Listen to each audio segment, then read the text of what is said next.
When you hear the term car combat games, 9 times out of 10 you may answer Twisted Metal. But I'm here to make the case for another decent demolition derby of destruction, full of buses, hovering spacecraft, and garbage trucks with frickin' laser beams attached to them. This is a game that takes Mad Max, Starsky and Hutch, and a blaxploitation film of your choice and blends them all together for your trigger-happy pleasure. It's too bad that Vigilante 8, Second Offense, was caught up in the Donkey Kong 64 hype that probably had Nintendo fanboys like Derek drooling profusely, because this is a game that is concerned with one thing: total destruction of your opponents, and that makes me kinda happy.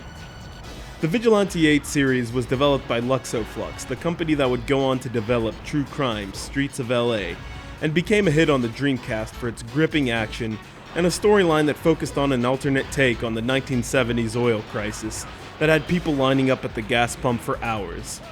And when that happens, well, it's only a matter of time before people start strapping rocket launchers and flamethrowers to their cars.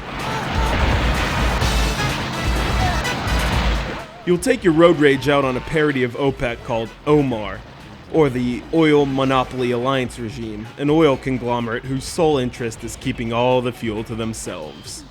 But the storyline really doesn't matter, to be honest. You'll find that out quickly as you play through the quest mode, where you kick ass all through the good old USA. It even has a Pittsburgh level called Steel Mill, not necessarily an accurate representation of my fair city, but it is a nice tribute to the former steel town culture of the city on the Three Rivers. You will choose from 9 wild and wacky drivers, from the superbad soul brother John Torque to the retro police officer Agent R. Chase. Each vehicle has their weaknesses and strengths, and to be honest, if you aren't hip to this game's style, or if you haven't played the first Vigilante 8, you're likely to get more than a little shook up by your enemies. Your vehicle is equipped with a machine gun and is able to carry a secondary weapon that you'll find on the battlefield, such as flamethrowers, rocket launchers, mortars, mines, and homing missiles. Should be pretty easy to search and destroy, right? Not exactly. The steering mechanism is rather flawed in my opinion and way too sensitive for its own good. I'd also like to make mention of the lack of a reverse. You'll be pounded with gunfire missiles as much as you'll do the pounding, so for starters, I'd make sure you choose a vehicle with a fair amount of chin, such as the bus or the garbage truck, but you're still compromising on gunfire and speed. V8 Second Offense makes for a great multiplayer experience, just as Twisted Metal would.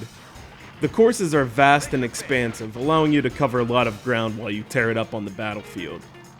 I would be more than amiss if I were to leave out the soundtrack to this game, which focuses on recreating the funky style of old 70s blaxploitation and car chase movies. To be sure, it's not the best on this card to V8 2, since it's all MIDI tracks and is much better on the PlayStation and Dreamcast ports that have more capacity for a groovy game soundtrack.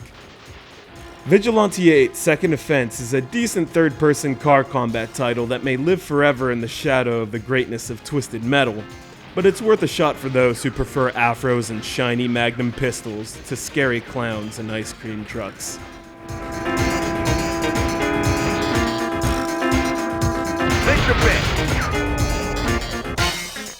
Can you dig it?